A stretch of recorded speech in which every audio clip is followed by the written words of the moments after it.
Hi, everyone. Welcome to our Filmmaking 101 panel.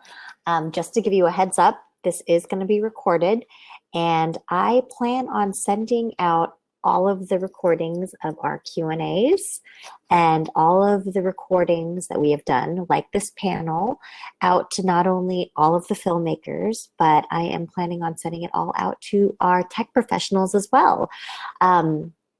I love these panels and I love these Q&As because I feel it just gives, everybody watching, the videos, you guys can use it for your promotional material, for, like to promote yourselves and to promote your film. But I also think that it's great because it really helps people understand who you guys are and helps people to get to know you guys and just the journey that you guys all went on through making these films. And so I am very excited for this Filmmaking 101 panel. I'm hoping that with our panelists and with those in the audience who are listening, watching, I hope that we learn a lot from each other. And so, yeah, it's been one of my, I definitely knew I wanted to have a panel where I got a whole bunch of brilliant filmmakers together so that we could learn about, how to distribute your film. Like, what are the things that you guys are all doing? Where do you guys find great talent, and hopefully we can just learn from one another. So without further ado, I'm going to go ahead and I'm going to invite our panel up to the stage. So for our panel, we have Emily, we have Roshan, we have Jordy, we have Joseph, we have Russ, we have Mary, we have Ralph, and we have Lucinda. So I'm going to go ahead and bring you all up. Bear with me. And also Chris and Thomas, I believe, or Chris stuck around. So I'm going to go ahead and bring Chris up on stage as well.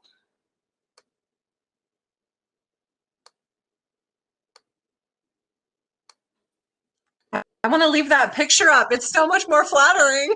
Hello. I personally think you look the same, Emily, as the picture. I mean, you have glasses right now, but. Fair.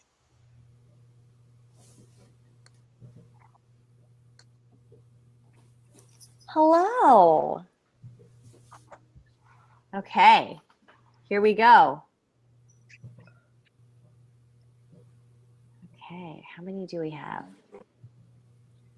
1, 2, 3, 4, 5, 6, 7, and Ralph. Hi, Mary. Hi, how are you?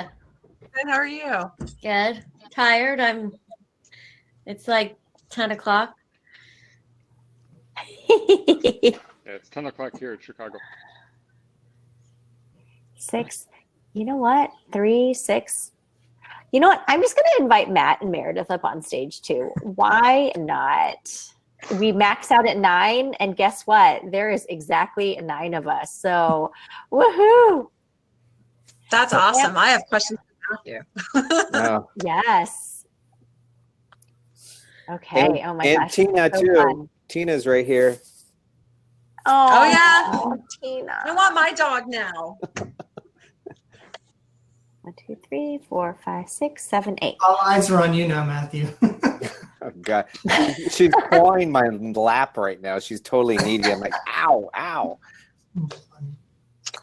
Oh, you know what? It's so funny because I have a cat too, and my husband, he used to really not like cats, and sometimes he still kind of like gets into little like fights with my cat. But, I feel like people who have never really had cats, they don't realize like how loving they can be. Like they're so loving. I just like having a cat just because they're so low maintenance. Dogs, I love dogs too, but they're just really needy. You have to walk them, and you have to, you just can't leave them for a couple days. You can't just set a pet feeder and just leave them. They'll freak out, Like my cat, if I'm like going to be really busy, I mean, obviously it's not ideal, but if I really have to leave, I mean, I just set a pet feeder and he just sleeps all day. So it's great. I know he sleeps all day because I set up a camera and I watch him and he sleeps all day.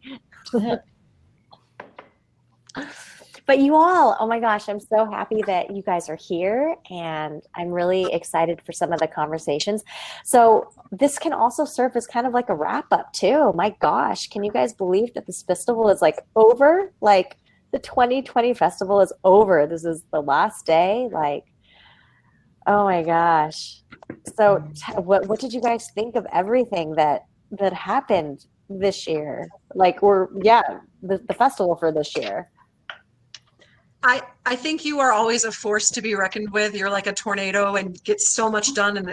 And even in a pivoting into a virtual, you've nailed it. You gave us opportunities for networking, opportunities to practice our pitch. You picked one of the best platforms, or the best platform. I'm super jealous of it, to do everything on.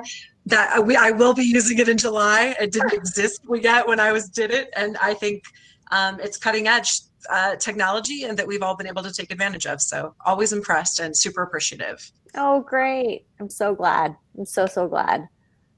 And the films look great. Just being able to play the films. Like, we weren't sure what the quality was going to be like. And we watched your film last night. Oh, anyway, you did great. it was I'm so brilliant. glad. Yeah, it was really brilliant. So yeah, no, it's a great platform. I agree with Emily. It's been a lot of fun. It's so Yeah, funny. I- Yeah. Yeah, keep on going, Ralph. What I like about these virtual type of platforms is the on-demand ability to watch some of these films. Yep. You know, so in the past, I was there in 2018, Yep. and obviously if some of my friends wanted to see the film at a festival and it was in Chicago, they didn't have the ability. Like if I went to your festival 2018, I had to literally fly. Now, I think I had about four or five of my friends from Chicago purchased the ticket for the block, Yep. for the film block. So, you know, you have wider, I think, reach. So the question I would like to follow with that, if that, you know, we're going to see a vaccine coming soon. So we're probably going to see some of these events come back in some way. I wish we can all come back and like meet for a drink and so on. But do you see that maybe there's going to be some kind of a hybrid where there may be portions of things that were successful and then virtual platforms will be still available in future festivals? Actually, it's funny because and this is something that I need to just really put some thought into, but I personally really, really enjoyed having a virtual film festival for just so many reasons. The reason why I enjoyed it so much, a big factor is the expense factor. You know, renting out the Metreon Theater in downtown San Francisco for one day for 12 hours, it cost $14,000. Wow. And so you know, like that's $14,000 that I did not have to spend this year, and we don't have sponsors, so I literally just pay for it out of pocket, you know. And so this was actually the first year that, you know, like I actually made money. It was great, you know. And so I think for that reason, it's just, I think from just I mean, I don't do this for the money, and trust me, like even though I made money, it's really not that much money. But the thing is like I just like think of what it's like when I have it in person, and it's so much more work. It's a lot of work, you know, having it be virtual, but I just feel like it's just so much more sustainable. And not only that, but it's like, I feel like you could just get so many more people to join because, you know, you get people from all around the world being able to join. Was it more work doing it virtual? Yes and no. I feel like there are parts of this because I feel like speed networking in general, whether it's in person or whether it's virtual, I just feel like it's a lot of work. So, I mean, I feel like that would probably be the same. The screenings, I feel like it's kind of the same. Yeah, I honestly think for me, the biggest thing is just the expense. Like it's just so much more expensive because you think about the filmmakers too. A lot of the filmmakers, they're not from San Francisco, they're from somewhere else. And so it just costs so much money because usually we have our festival for 3 days and hotels in downtown San Francisco, just, even though we get like a group rate, it's still really expensive and it adds up. It's like you think about the airplane ticket, even if you drive, like the hours spent driving and then just the hotel costs and then the food, it's just, I don't know. It's like the whole point of you guys coming out is for you guys to network and to find money, not spend money, trying to network with people. So I don't know. It's definitely something that I'm considering doing. I'm considering doing it like this every year. And so, yeah, that's something I guess like that's just kind of like my thought process in this whole thing. You could do a whole podcast. You could do a whole series. I was thinking about this. You're such a great host.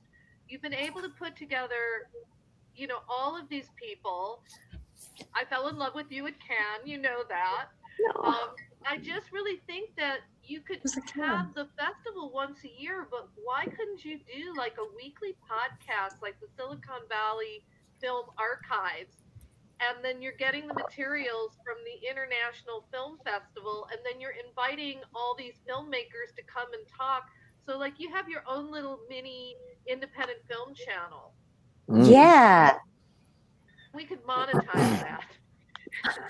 Remember, I'm always thinking about series. I'm a TV person. It's not just a one-off. It's something that can, eventually gain the audience. But you're fantastic. You should have your own talk show, and you like to talk to filmmakers. And I love talking to filmmakers. A woman that does this. Everybody on AMC and TMC, all the guys who introduce all those, they're all guys. I mean, I love Mankiewicz. I mean, he's fantastic. But I don't know if there's someone doing what you have done here that could turn into like a weekly or something series. Mm-hmm. And help all the filmmakers expose the independent filmmakers' films that the general public doesn't know about. Okay, anyway.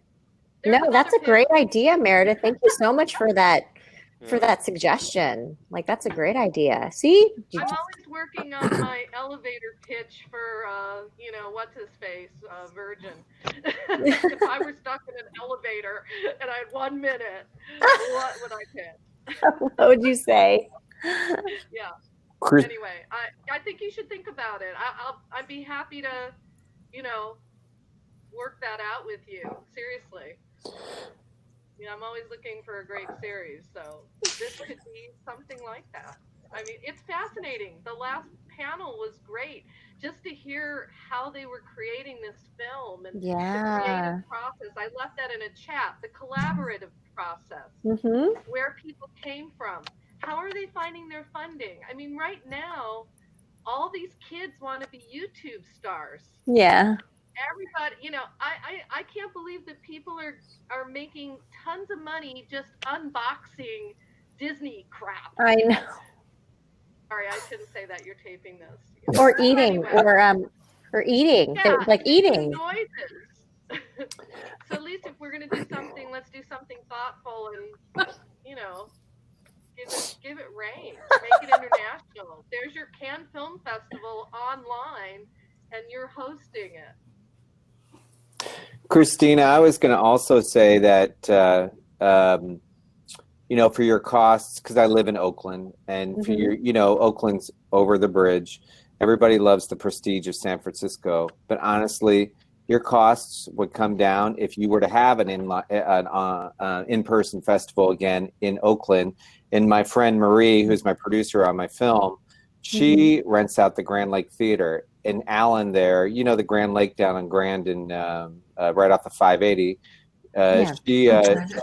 She can work with you for a rate too. And people love Oakland now, and Oakland's a little bit cheaper to stay in as well. And plus, people can just stay at my house. Party. That's awesome. So I will definitely consider that. Christina, is the venue you're at, is that a Cinemark or a Galaxy or a Century, or is it a different brand? AMC. Let me see. Are you an FFA member? Are you guys part of the Film Festival Alliance? Okay, just No. remind me, and we'll see if we can't get, because being part of that alliance, you get national rates, so that might be a way to keep the prices down and keep it based in San Francisco if you weren't ready to transfer to Oakland, which is actually a pretty fabulous area and venue. But if you weren't willing, that might be a connection I can help you with. Yes. No, thank you so much. Yeah, no, that would be great. 14K is ridiculous. Most AMC, as far as I know, I had 2 festivals that I consulted on, and I'm pretty sure it was nowhere close to that, but they weren't San Francisco. In downtown San Francisco. Yeah. Surrounded by all of the tech companies and I mean, that's financial they expect you to districts. sell tickets for like Yeah. $300 and sell out. You still probably wouldn't cover No, that, would you? you don't. That's So awful.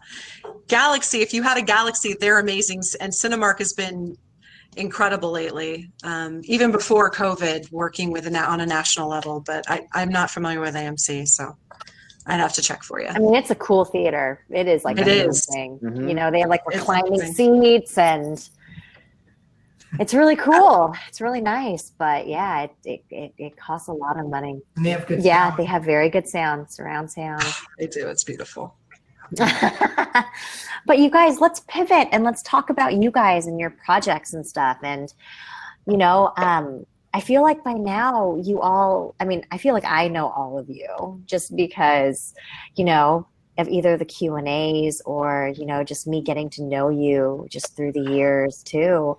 But I mean, let's talk about funding. Like, because that's something that's on top of everyone's minds with creating films and making films.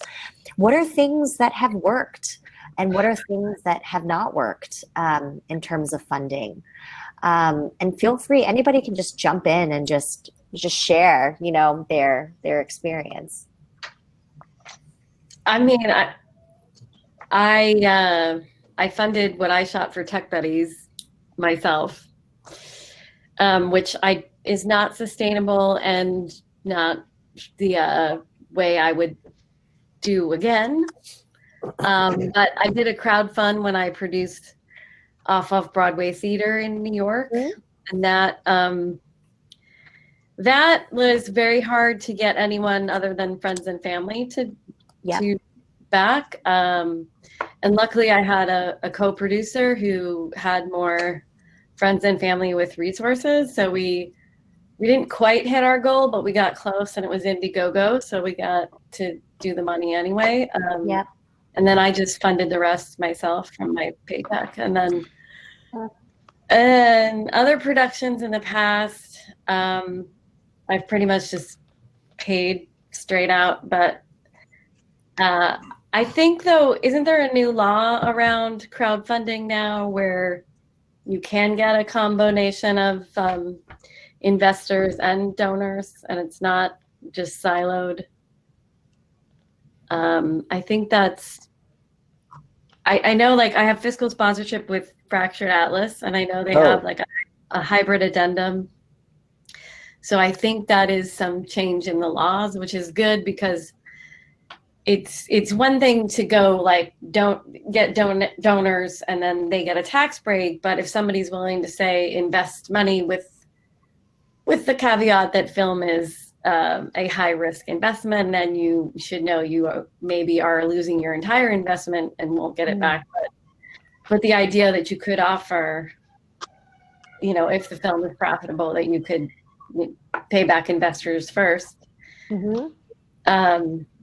But I don't know. I mean, I think it's I've asked this stuff at every film festival. I've been to every filmmaker, and nobody seems to have a great answer on that. I don't know. Maybe that's not other people's experience. And like, I know, like, in other countries, they have different funding structure than the US. But as a US filmmaker, it's like beg, borrow, and steal to get it done. I don't know. I'm a miserable fundraiser, and most of my social circle are like comics that make 35 bucks a show. But I have recently found that film competitions, like my screenplay, um, that's landed me finally money, and then I'm getting an entertainment attorney who was really connected. So to be very clear, any film I've ever made as a short has been a $5,000 max budget. But the film that I have now, since I won the prize, and one of the prizes was this consultation with an entertainment attorney who's now taking my project. They raised like almost $1 million in less than 14 days. Wow. For How a did budget. he raise that? He has connections with so my script won the Film Independent Filmmaker Day pitch competition, and so I got my executive producer is an entertainment attorney, so he did private equity, and then my other producer did the same. They just have connections, which I've never had connections with anybody, not that was financially or that I had the cojones to actually ask, because very good at being creative, but like if I need a quarter, I'm just going to not make, I'm just going to starve. So I think I was surprised at how much an entertainment attorney can accomplish for you as a filmmaker.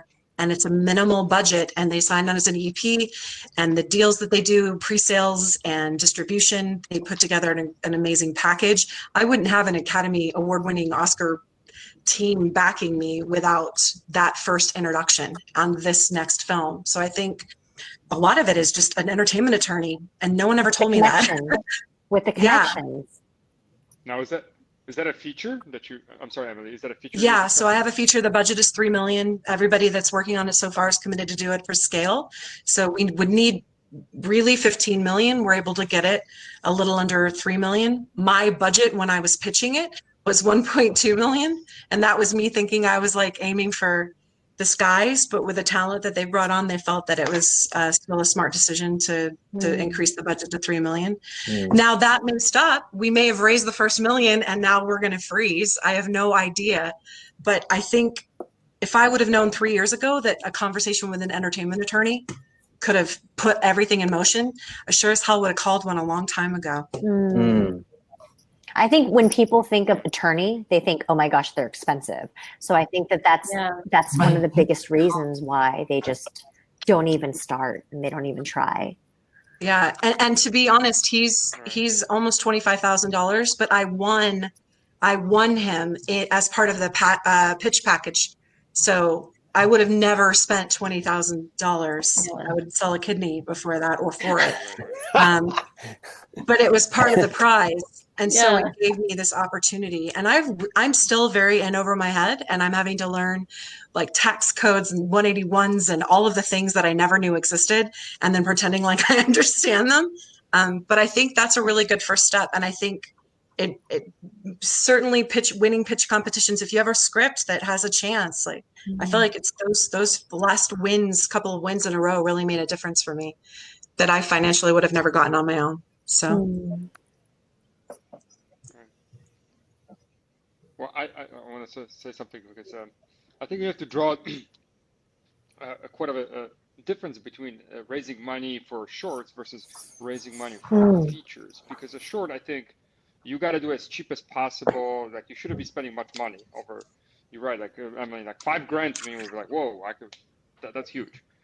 Because there's ways, you got to find ways to be resourceful. Like for example.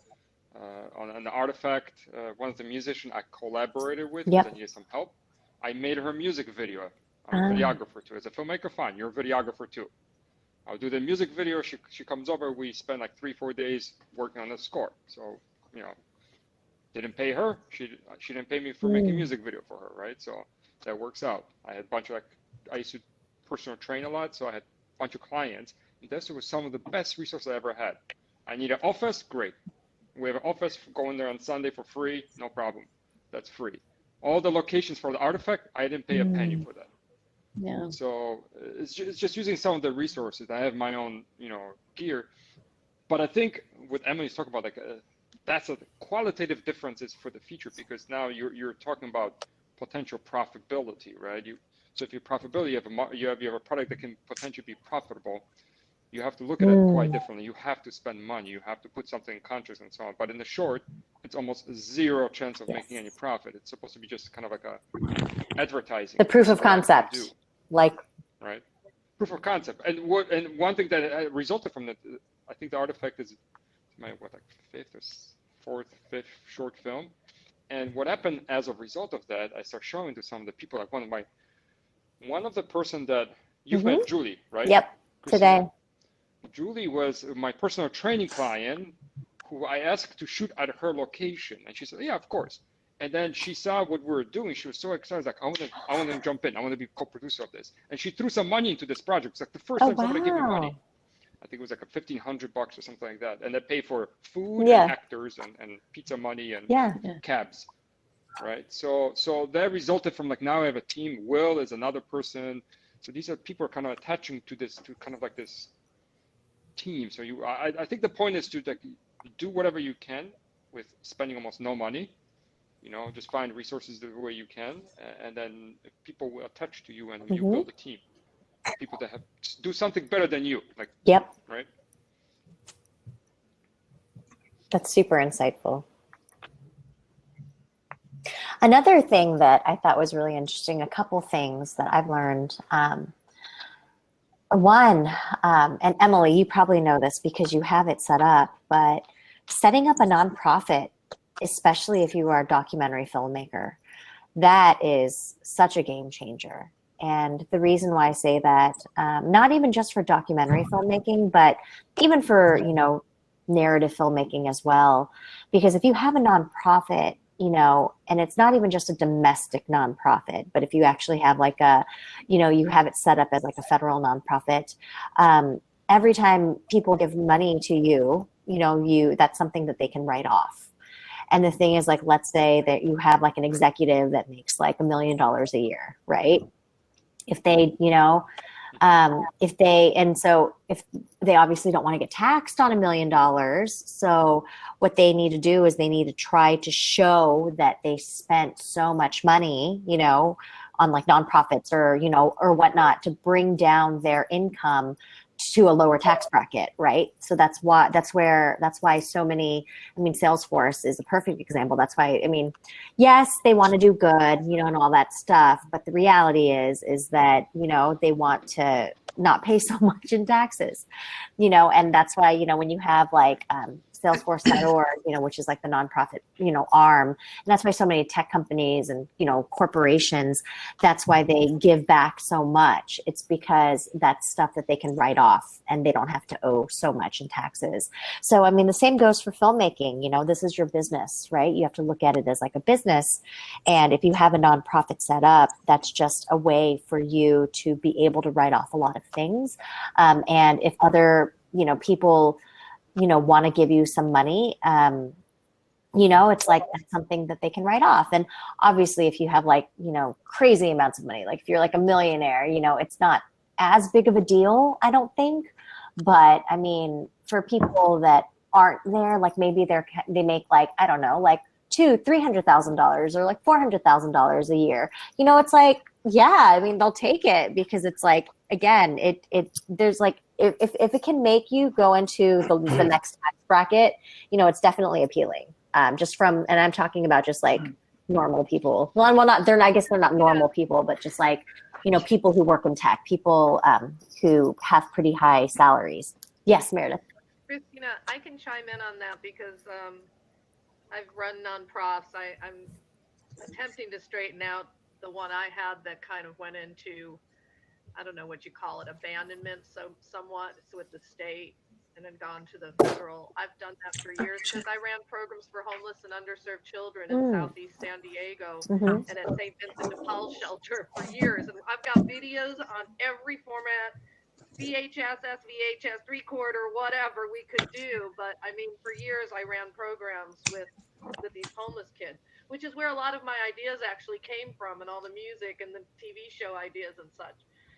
So if you don't want to have your own nonprofit, you can get an umbrella organization, or even when you're attempting to put together the paperwork for your nonprofit, you have to check because there's a lot of things that go with running a nonprofit.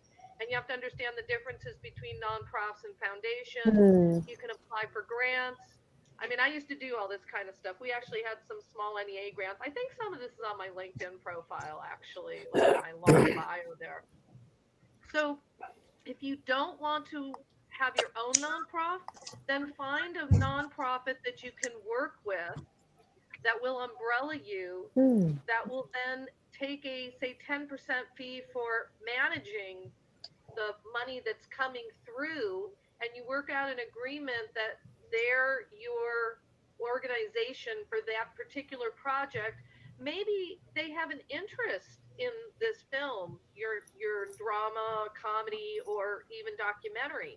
You know, maybe you have a local Greenpeace chapter. I'm just going to use them for an example. And maybe they'd be going, oh, we like what you're doing. Okay, if you're going to run this thing, and we'll get a little percentage here to run it through our books and to make sure that it's all being used for the production expenses that you have, you know, put your budget. I mean, you have to do paperwork, but that's a way to at least not have to have your own nonprofit, to be able to offer people the tax deduction. Yeah, so I'll just chime in. Yeah, we are actually a nonprofit organization. So, and we started under an umbrella, as you're calling it, is actually Right, called a fiscal fiscal agent. sponsor. And then we went independent about 5 years ago. But yeah, People Power Media is a nonprofit. So generally, the way that we fund our work is through individual donors, just like what Christina was talking about. It keeps our content kind of influence free, if you will. But at the same time, there are times when you do need to go get grants, or you need to get some major donors that, and it kind of depends on the project that you're doing. So like the film that we're screening here called Priced Out, Why You Can't Afford a Place to Live in the City, that was all funded through individual donations. We didn't want to have any corporate name on it. We didn't want to have any foundation name on it. And we're working on a documentary short right now that's all funded through grants. And we're working with, sorry? So no, sorry, I was going to say, I watched the film earlier today. It's awesome. I like that. Oh, thanks, Ralph. Thank you. And so the doc that we're doing is funded through grants, and we have an executive producer who's writing all of the grants for the team. So yeah, I mean, yes, I highly recommend it. It definitely works as a structure. It makes crowdfunding different too, because when you're out there crowdfunding and trying to get individual donations, it's literally a donation. As Christina was mentioning, you know, it is tax deductible. So yeah, it really does kind of change the way I mean, you I fund have found, like, projects. as an individual filmmaker with fiscal sponsorship through Fractured Atlas, like, most people don't care about getting the tax deduction at a certain, like, I don't know people rich enough to care that they're getting a tax deduction. So it's kind of like almost, I don't know, if you have an organization that is going after those individual donors, and I think that's going to work great for you. But if you're just a filmmaker with a group of friends and family, I think you're going to need a hybrid thing. And I mean, yeah, you can pull favors from people to make, you know, a low budget film. But if you really want to pull off the quality to then, like, sell it to a network or get it distribution. Like, I have a friend who was one of my VIP guests. He made a horror film, and they got funded for an ultra low budget $250,000 film, and I came on as their casting director, and I convinced them to go SAG, which I did as a SAG actor. Well, you need to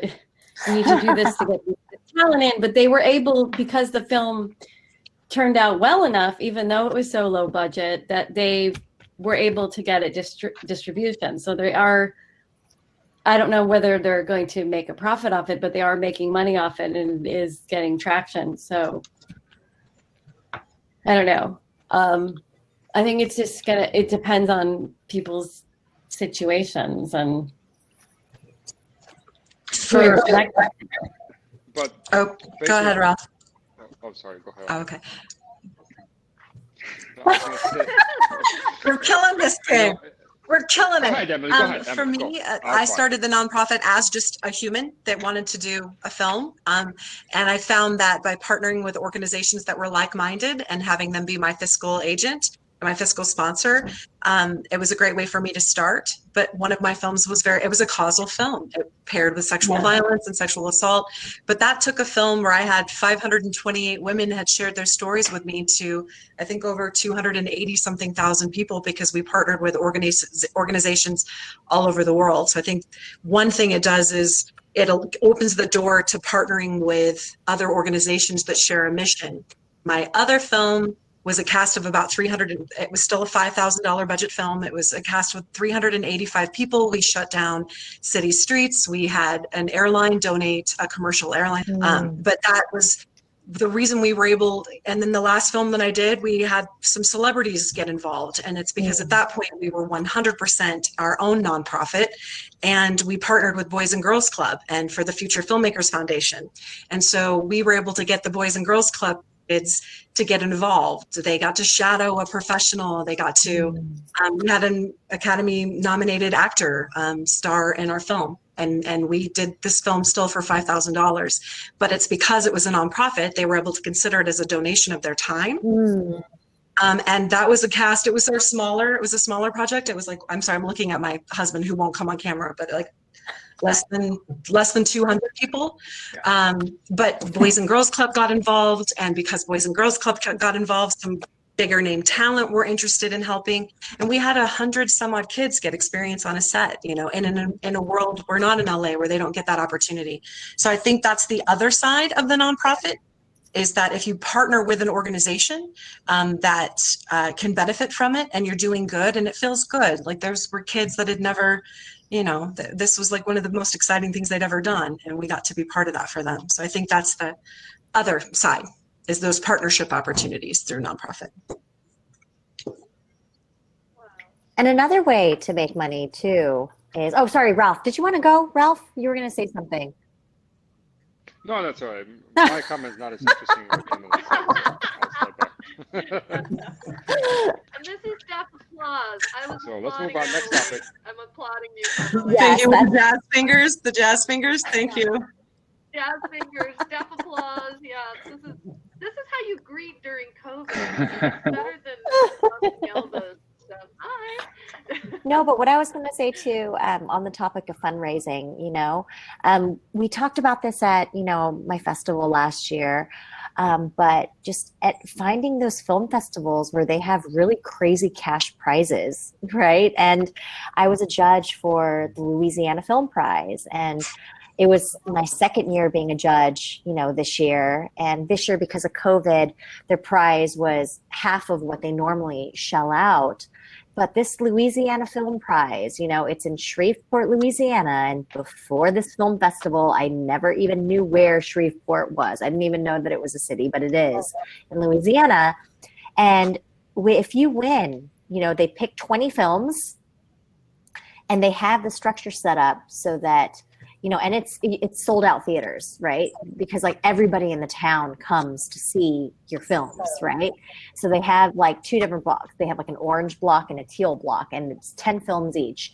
And basically, in order for you to vote, you know, for as the audience member, you have to watch all 20 films, and you get like a sticker. You get a little stamp saying that, you know, you watched everything. And then the winner is chosen. 50% of the vote is from the audience. It's what the audience chooses. And the other 50% is what the judges choose. And so the winner gets $50,000, like 50. And I have never, ever been to a film festival or heard of a film festival that gave out that much money for a winning film. And the thing is, like, the only caveat is that you need to film your film. It's a short film contest, but you have to film your film in Louisiana.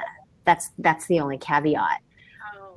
And so, and you have to show proof that, you know, your crew, you know, was there, that, you know, you guys filmed there. So you just have to show like receipts. Usually a hotel receipt will suffice, right? You put up people like in the hotel, or, you know, like you just, receipts that, you know, from like the locations or wherever you shot.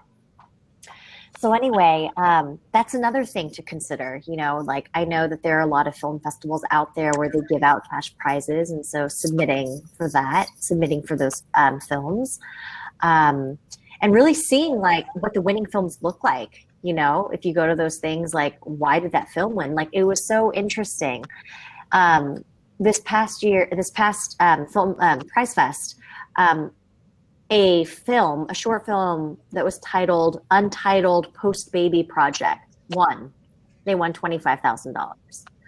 And I watched it and it's okay. You know, I mean, I just had a baby, like my baby's going to turn 1 next month. Like it was okay. It wasn't like, oh my gosh, like this is like, to be perfectly honest, I was kind of like, you know, like this gal, you know, to me, like she didn't look like she just had a baby. I mean, I know what being postpartum looks like, you know, and this gal, like she didn't look like she was postpartum, you know, maybe she was, but it's just like, I personally couldn't relate.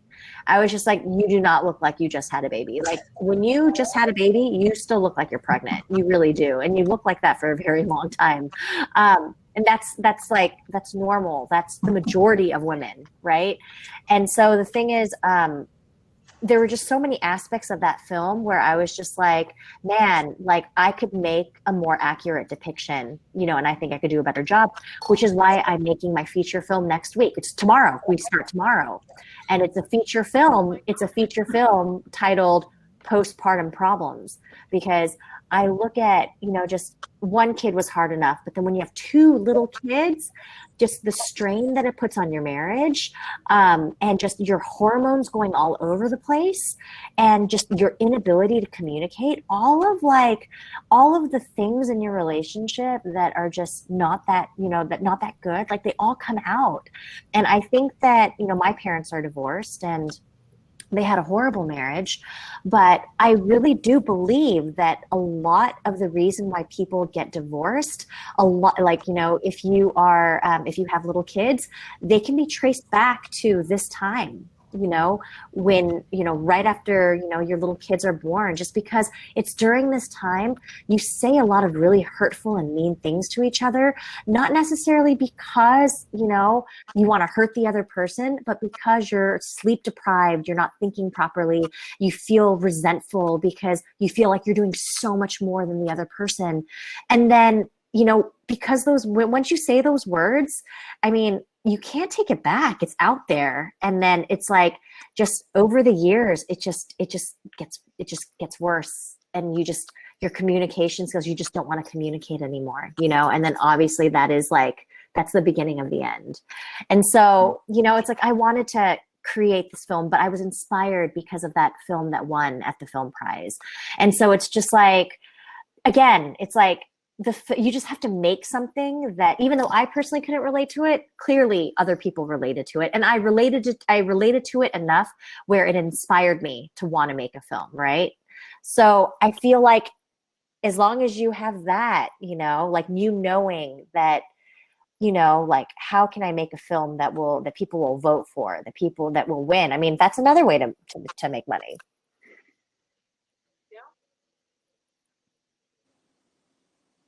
We've always been self-funded right now. That's why I'm looking. I want a showrunner. I want somebody who will take She Rocks the Planet to the next level. It's not something that myself and a couple students can actually maintain. I mean, there's just too much with legal. Just release forms and licensing and certain types of things. I would love to have some, you know, here's this person who just does that, and I don't have to be doing that, so I can put my attention on research or editing or, you know, just more of the creative aspects. It's tough to be creative and have to deal with all the finances, you know, just everything that comes from being an independent. I mean, Meredith, can you share a little bit about that? Because so I met Meredith back in 2016. She was one of the... Actually, 2015 at the Cannes. Yes, we met at Cannes in 2015. And then I invited her to my, you know, very first film festival in 2016 when we first kicked it off. And I don't know, Meredith, it's like you have been working on this project and it's incredible. I remember my very first year, we had this executive, this tech executive, Arjit Sengupta. He had just sold his company to, and he's one of my dear friends, but he had just sold his company to Salesforce. And he got like $200 million, from the deal or something like that, or 20 million. I don't even remember. I can look it up. I'm sure I can look it up and find out however much money he got. He got a lot of money. And so I remember he came to the festival that year and he had me pick out, he watched all the pitches because I did it a little bit differently back then. And he picked out 5 filmmakers that he wanted to meet, that he was potentially just going to fund their film, right? He was just going to give them like $1 million, right? But the thing is, he wanted a plan for a return on investment because he's that type of person. And so Meredith was actually one of the filmmakers he met with, or he met with, and then ultimately he decided to potentially work with another filmmaker, and that ended up falling through because the guy took too long.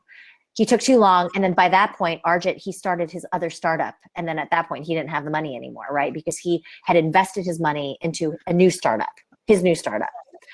But anyway, so that's another thing. The thing about him, I don't think he understood the creative process. He doesn't. Because when I went in there and he was like going, okay, what would it be to fund, he's talking to everybody, and he's like, just to fund you guys for like a year, and what would that be to do your project so that it could be distributed, which again, I'm working like television. It's very different, especially at that point. There wasn't as much streaming, but we're like looking at networks. And what would my return on investment be? And I'm like I'm thinking, I don't know. This isn't Shark Tank. I don't have a product that, oh gosh, Mr. Wonderful, fund my product and I will, get it to market and I'll give you this much in royalties. I watch every episode. I've had friends on that show. So I just, and Christina and I talked about it. I'm like, I'm not really sure what to ask him about because this is a project that needs to have a network, a BET, a Revolt, just somebody go, even Netflix and stuff wasn't as big then, but at this point, like Netflix or Prime, somebody go, wow, we love this concept. We could see it going for a very, very long time, forever. And here's like Whitney, who's my mentor. I found this reality producer, this veteran reality producer during COVID. So like good things happen out of tough situations. She discovered us, and that's what I've been telling in my pitch. So if you look at our sizzle reel now, which I didn't even have that sizzle reel when we came in 2016. This one was done after, where I was going to Real Screen West and I was pitching to like networks, and that was a whole different festival. I mean, I used to do all these conferences, NAFI, Western Cable Show, all the television stuff. It was pretty fun before 9/11 actually. So anyway, I finally got this ABC Disney editor to edit this great sizzle reel for me, which is what we have now. But the last couple of years, all the networks wanted hip hop. They didn't understand that we're proof of concept student project that was, 30 international film festivals we won, 50 official selections. And there weren't any festivals really for streaming or television. I'm entering film festivals and we're not a film. And we just kept winning and it was amazing. So all of a sudden the networks at these conferences, all we want is hip hop. We don't understand your show. And I'm like, it's just a name. It's just a concept. You want to have it be all Black women about hip hop? She rocks the planet. So what? You want it soul? Whatever. We could do what they wanted. They didn't get it. So for the last couple of years, it was like, I'm not going to believe that my concept is dead. Nobody's ever done this. There's no show about women that takes them, I like to say, historically, from where does music come from? Even from cave times, to how are they influencing women today? What? Without Billie Eilish, I'm working on this new treatment. That's why I told everybody. I said in January, our new sizzle reel. So I met this veteran producer. I'll go back to that. She's worked. I had her whole bio. I have everything written out because I can't remember it all. But, you know, her last project, she was working at Judge Mathis's production as senior vice president in development.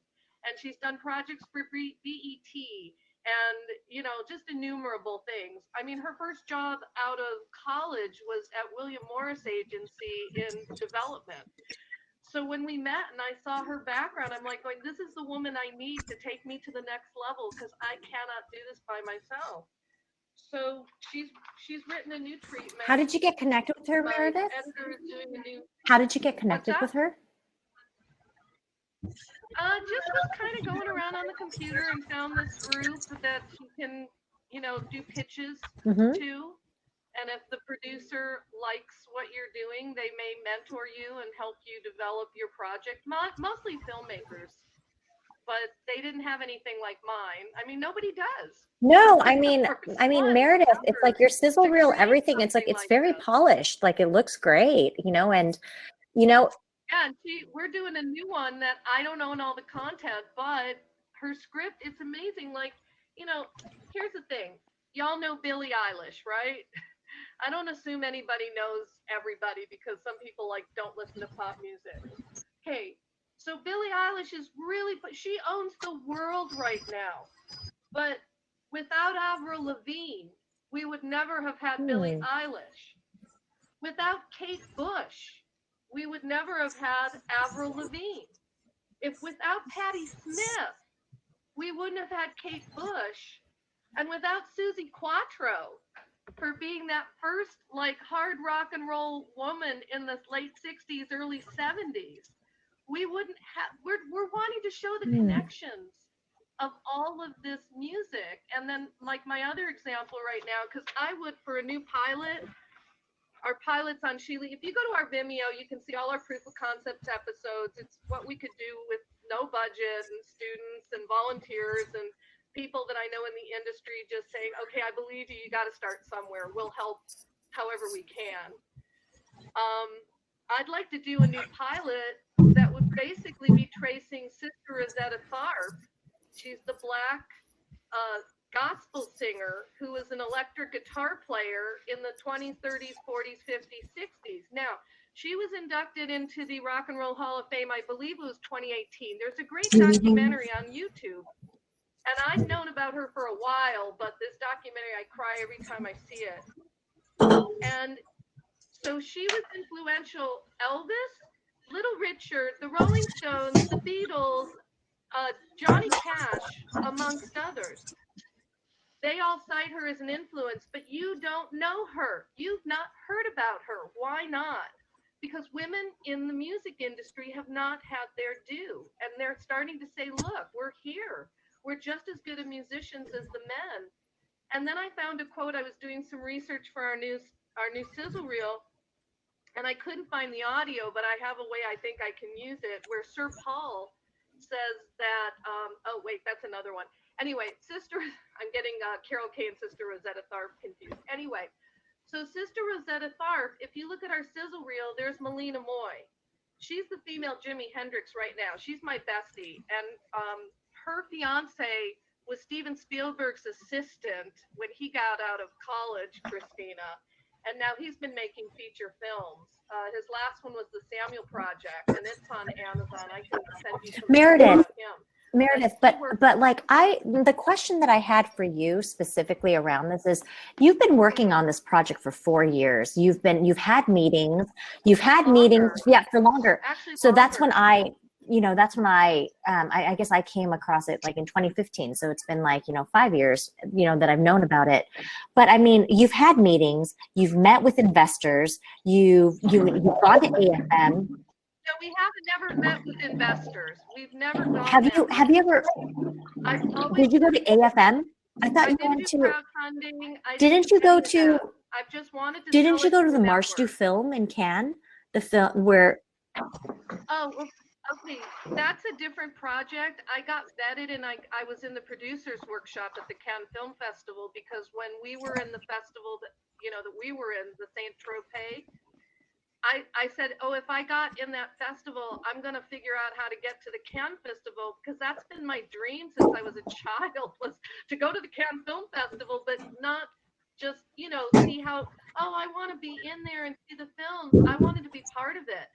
So I had all this air mileage, and I, you know, just read everything about it. It was just before they were vetting everyone, and I filled out all the forms, and I got myself in the producers workshop, which they only let 200 filmmakers. Like, what from did you around the learn world. being in that And I have producers mostly TV workshop? background. What I learned is I like television better than I like film. Film's like such a long process, and I have projects that I've been working on for years because I can't do this full time and I don't have the money behind me because they're big projects. I have a Civil War movie. That's what got me into the Cannes Film Festival in that producers workshop. Because I have a documentary that I started working on out before Katrina.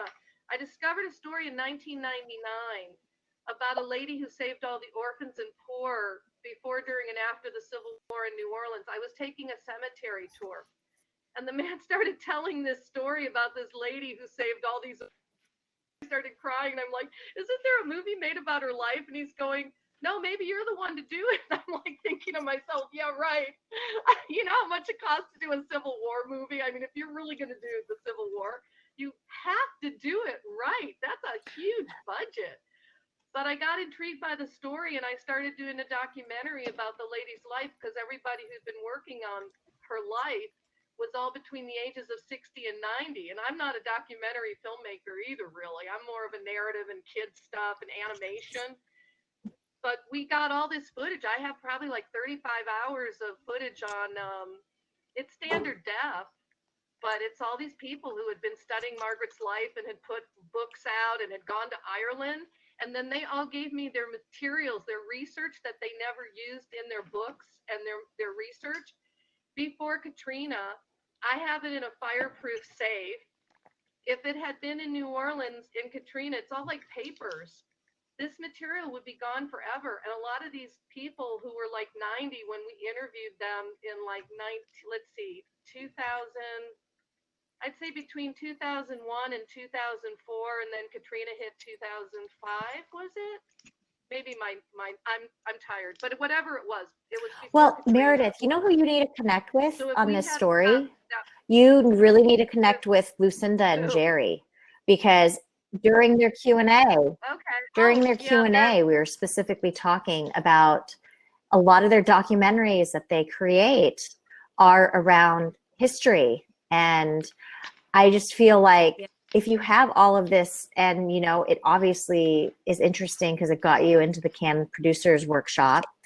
I just feel like there's really an opportunity here, you know. But the reason why I asked you about She Rocks the Planet and, you know, you working on it is because, you know, I know you've been trying to raise money for this for so long.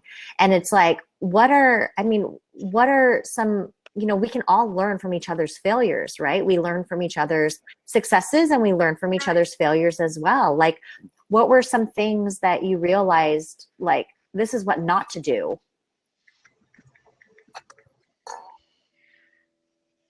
I don't know if there's stuff that's not to do, because again, I researched crowdfunding, and I needed somebody who could like run that campaign for a few months, and I never had the time, and I had nobody to do that. So that's why I didn't go down that road.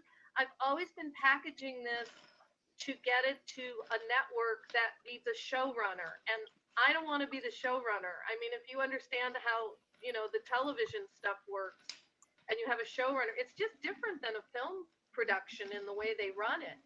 Every production, and then there's distribution deals, and there's different companies that distribute these. I actually know somebody who's interested in film projects. She goes to the Cannes Film Festival, and she is a distributor. So if anybody wants, you know, some information and they can research and see if she might be able to help them on any of their projects, I'm happy Like, to that's give you a another, referral. this is But actually again, probably another interesting like Yeah. topic to pivot to is, how do you guys distribute your films? Like, have you guys ever had a film, like, or know of somebody who's had a film that was successfully distributed? Like, you know, with Coming Home Again, the film that I was in, I interviewed the producer, Don Young, and Emily, you caught some of that Q&A.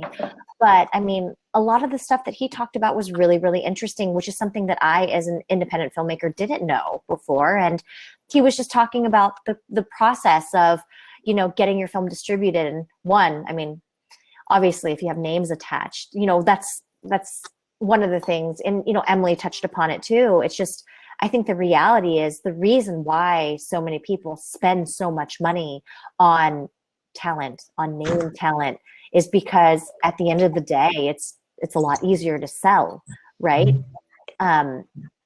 Otherwise it's just really hard to sell. And so it's like, let's say you have a person, let's say you have a name attached. It's like, well, then what are you supposed to do? I think that's something that a lot of like, maybe not as seasoned filmmakers like don't understand. They don't even know where to begin. It's like, you know, like Ralph, I know you went to AFM, you know, this year. It's like, what is the process? You know, it's like, can you all kind of like share your insight and your wisdom in that? Because I know that there are so many of us who just, we want our films sold, but we just don't know what we're supposed to do. Well, We right. Well, I've. Oh, okay. So AFM, I listen to a lot of the panels, and not that I know this business, that I'm not very astute potentially in that side of the business, but yeah, of course you have a name attached that you can get theatrical distribution. But what I got out of this, we put the artifact as a proof of concept on AFM and didn't get that much traction, but we got few distributors, and we had one distributor that actually follow up with us, some guy in LA. I don't know how legitimate he is, but we ended up having a conversation with him, and it was very refreshing, because what you hear in AFM sites, like, oh, you have to, who's attached to your project? If you have something attached to your project, then it moves up to a different tier where you can sell that project, right? But at the same time, he explained to us. He said, yeah, if you spend, let's say, several $1 million and you attach certain names, first of all, who are the names? Somebody that's attached today in 6 months might not be as relevant, right? And the stars lose their credibility. They might be big in Japan, for example, or maybe some other areas, but you know, they might not be so. They may have a better movie and they're no longer a hotshot. So he explained to us, it was kind of a very refreshing explanation. He said that certain genre movies, like for example, The Artifact is kind of a sci-fi, that if you do sci-fi movie and if it's well done, if you get really good actors, but they're not recognizable names, you can still get distribution. It's most likely it's not going to be theatrical, but that's losing its ground as well. The theatrical distribution might not be as relevant in the next 6 months or next 12 months. Nobody knows. The AFM, everyone's confused. I mean, there's certain players that have been in the game for a number of years that explain this is a model that's been working for us. We're holding on, but let's see what happens. But then this guy said, he's been in the business for 30 years. He said, like, if you produce the same movie, the way it was produced, the short, but you make it as good on the feature side with some good actors, and you spend, let's say, $300,000-$400,000, it can be profitable. He explained this. If you sell it to Netflix, Netflix pays $600,000 for a film, right? So if you get exclusive with Netflix and you spend, say, $2 million, you're at a loss if you don't make any money or anywhere else. I mean, I don't know all the ins and outs, but that's he was explaining to me. So spend a little bit less, and you can distribute it through different VOD platforms. I mean, do they really give you that much money? Because I know, like, our SVOD, film, like the film that, you know, was at the film festival last year of mine, the Stay Out, Stay Alive, that got distribution. You know, it's on streaming platforms now. But I mean, really? It's on Amazon Prime, and I think it's on, I forget what other, I know that it got a streaming deal. But I mean, how much money really is that? I mean, you know what I mean? I feel like there's not really that much money. There's just not that. I think it really depends. It depends on, I mean, there's so many variables that it depends on. I mean, definitely the streamers don't pay a lot. Like in general, they're notorious for that, but you know, there are exceptions to that rule. I mean, we were lucky. We had our film picked up this summer. We released it in August, at least domestically. It's called 5 Years Apart. Part of what we were lucky with that is that we had a great cast. You know, it was a lot of either relatively well-known or named TV actors. So we had Chloe Bennett, we had Ali Maki, we had Michael Vlamis from CW's Roswell, we had Scott Michael Foster. So that in and of itself made it, I think, pretty, not easy, but it got us in the door. But the route that we went was predominantly through sales agents. And I had this was actually the conversation with our current sales agent started last year. I had a former business partner that I told him, all you're doing this month is talking to sales agents, and that's all. He basically just went out and pitched every sales agent that he knew and that we knew and that was in our network. And eventually we had a couple that were interested, and we finally got an offer. So, oh wow, what was the offer? Like what's a good offer? Like what is an offer? Like how much? Like what's the dollar amount? Yeah, again, I think it depends. It really depends on the project, but the dream is to have, what they call an MG, right? Like a minimum guarantee, where they upfront give you that money, and it's like, great, we've actually collected money, because otherwise there's a whole waterfall where money's coming in, and obviously each distributor is going to take their cut. And they're going to put their marketing expenses, and then the sales agent's going to take the cut. And then finally, the actual film entity's waterfall starts. So a lot of money starts to get taken out. But if you can get that MG, then you're kind of already out of the gates, have some money that's come back. So that's obviously the ideal. We didn't get an MG. I think the other offer we had was an MG, but it wasn't. There were, some parameters that weren't as good about it, and so the sales agent that we did get, has just a great reputation, and I think has done a good job. Like, we're still going through territories. I mean, we've done the US and I believe Australia, New Zealand, the UK, and the Arab Emirates of all places. I'm not up to date on the others, but it's a process, obviously, to get it out there. But it's okay. How much is your? I'm sorry.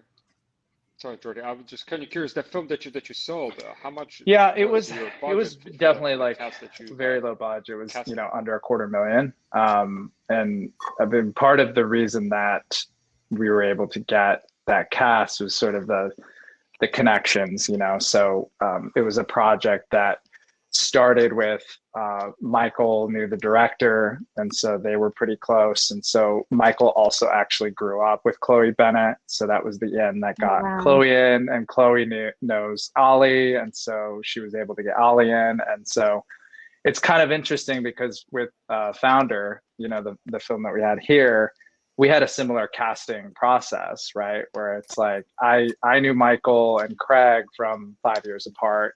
So I was able to get Craig in easily and then kind of cajole Michael to get in. But then, we slowly, like through personal connections, got the cast involved, and that's how we were able to get a really great cast. So, so we got lucky. They obviously didn't work for their rate on 5 years apart. But the one thing I was going to say about the investors, for what it's worth, I definitely feel like a complete rookie still to this date about finding money. So I think if anyone ever figures it out, like, awesome, I'll pay you for your book or whatever you want. But I think it's the holy grail, right? For filmmakers. I think it's hard. We're all sort of blood, sweat, and tears to make our projects happen.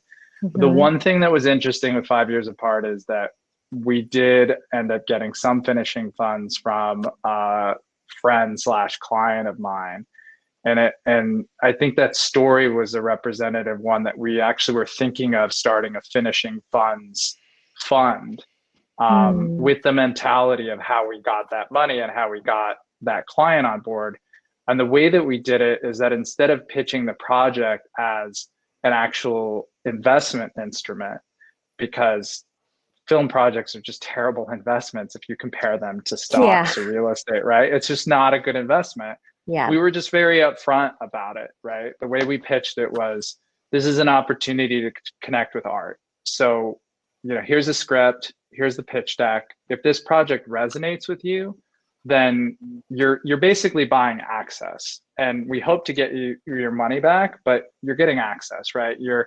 and we invited that EP to set, and he met the cast. And since we had a good cast, that was kind of like a great carrot. But we treated it more as you're actually purchasing something. You're purchasing access and you're purchasing experience, with the hope that you still get the 20% and then whatever comes from the waterfall, right? But I think that that's a really interesting way to pitch investors, because you're not, you know, in a way, almost kind of having to lie to them of this idea of like, well, yeah, you know, if everything goes well, if all the stars align and we happen to be the, you know, 0.1% of films that make The money, unicorn. yeah, then we'll get you your money back. But otherwise, you know, so that's an angle that I think is useful. And I know like not everyone knows a lot of rich people, or maybe you do, but you know, I think that folks are out there, and sometimes if you ask around, I mean, it sounds silly, but we'll ask around sometimes and just say, you know, who do you know that's an entrepreneur, like a successful entrepreneur, or who's you know, an attorney that has a great practice, and that could be someone that's interested in the arts, right? So it's a different angle, for what it's worth. Yeah, I want to sort of comment to that, because I think that what's important to mention is that you're right. If you come up to investors as investors, just to invest money, you know, what Joseph's film provides information. There's much better investments in real estate in San Francisco, right, Joseph? So I think that I started to think in those terms, that instead of trying to find money, try to find people that are excited about the project. You know, every time I pitch, like even I did pitch sessions in this cycle over here, I wasn't trying to. It's a long shot. I know someone's going to throw money on my future project, but get them excited. Watch the film. If you go to the you know, the artifact, go watch my film, and if that's what you all that's the only thing that they do after the pitch deck, great, that's fantastic. But you know, if you start building a community or team around the project, and then people start not necessarily give you always the money, but they might give you different services and resources, right? So you got to look at it that way. And then, you know, some people are very good with this language of financing. Fine, you figure that out. You love my project, come on my team, and then help me find that money, right? So I think building team and community around your passion projects, I think that should be the first step, and then let other people handle things, man. That's at least my I was just going to talk about how my friend's film got distributed. They had no stars in it. It was SAG. It was ultra low budget, $250,000. When they started submitting it to film festivals, they hired a PR person who kind of also walked them through the strategies and that, and then led them to the sales agent. And the sales agent was the one that made the deal. And I happened to connect them to a network about putting it on the network. And the feedback from the network was interesting, because with films that don't have names in them, the way they get put on the network is that it's something that somebody would know immediately what it was and want to watch it. So, for example, Attack of the Killer Donuts and 420 Massacre don't have stars in them, but they have the distribution, and they're shown because, you know, someone sitting on their couch at home looking for some mindless entertainment to watch is gonna click on something like that. It was even like thinking about your title and how that will be marketed, because it's that idea. And then also, I do know the story of how St. Vincent got made with Bill Murray. So Ted had written the script and wanted to get it in front of Bill Murray, and Bill Murray does not have an agent. He has a lawyer and an 800 number. Right. So they got the 800 number and called it and left a message, and then got a call while I was on set. Oh, this is Bill Murray. Oh my God, are you kidding? No, this is Bill Murray. He's like, I'm shooting another film right now. Can I call you back? I'll call you back. Calls him back, tells him to meet him in a place, picks him up in a car. They drive almost to the border of California and Mexico, And he says, I like the script. I want to do it. And he's like, well, wait a minute. Can I get this in writing so other people will believe me? And then he got, you know, Naomi Watts on board and Melissa McCarthy, and then the Weinsteins stepped in to help produce that. But that was not, you know, that's just sheer luck of like, I know, seriously. having the ovaries or the balls to like ask, you know, and see if that could, you know, and that'll attract funding. That's in like before making it, but yeah, I'm working on television as well, Meredith. So I understand. Yeah, and remember, you're tech Betties, right? You did. Yeah, and I loved it. It's definitely a process, like, because I'm torn between.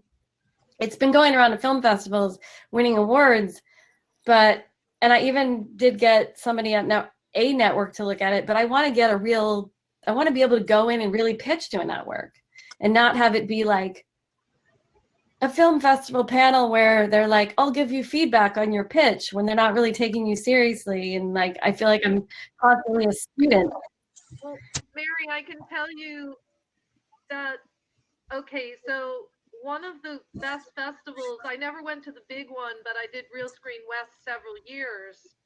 And Real Screen is part of Bernico. Bernico has all of these magazines. They're based in Toronto. They also have all the film festival ones too. So just look up Bernico Films and see which of their magazines. They're actually a great group of people. So I have a new sizzle reel done, and I, you know, they have, like I said, different festivals. So Real Screen West was like, well, before that streaming and like television kind of merged, they actually had an online festival. But you go to these, they're not cheap, but I think they're doing them online this year. And like I said, they have other festivals, like if you're a documentary, they have those festivals. So they have people from different distribution and agents and this and that come to these festivals. But going for a few years, and one year I couldn't afford to go, so I said, hey, can I work at the festival? Can I be like an intern? And I actually got access to a lot of people. But the bigger names, the bigger agencies, you know, all the agents walk around and they've got their badges turned around so you can't even see what agency they're from. It's like they all know everybody. But the good thing is you get to sit in some of these seminars, and now they're going to do it online. I think Real Screen, the big one, is in January. So you could kind of look that up. It's expensive to go though. But then you can sign up for these like different pitch sessions. So that was some of the places that I did pitch. And the first year, I think the first sizzle reel, when I got this one that we have now, I got this pitch session. You know, you only have like 10 minutes and they time you on everything. That's what I was telling you, Christina. I've been to ones that are really crazy. And I met with the guy who's like, he green lights stuff on, most of these people are development people or showrunners or whatever. And so he was one of the people that decided for VH1. And I brought in my sizzle reel, and he looked at that and he goes, if you'd brought this to me 2 years ago, I would have just greenlit it on your sizzle reel. And I'm like, well, this show didn't even exist 2 years ago. Nobody even had this idea 2 years ago. And I said, well, why wouldn't it work on VH1 now? He goes, oh, because we're changing from classic to hip hop. And I'm like, oh my God. So I went through this for the last couple of years. I showed it to a guy at BET, and he's like, oh my God, I love this. And I stayed in touch, you know, it takes months. And then he's like, yeah, he showed it to whatever, and they just don't do rock. And I'm like, but it's just a name. If you want it to be all Black women for, you know, BET and however you want to do it. You want to do a reality show where we follow all these girl bands around the country and show how they're, you know, doing it on their own.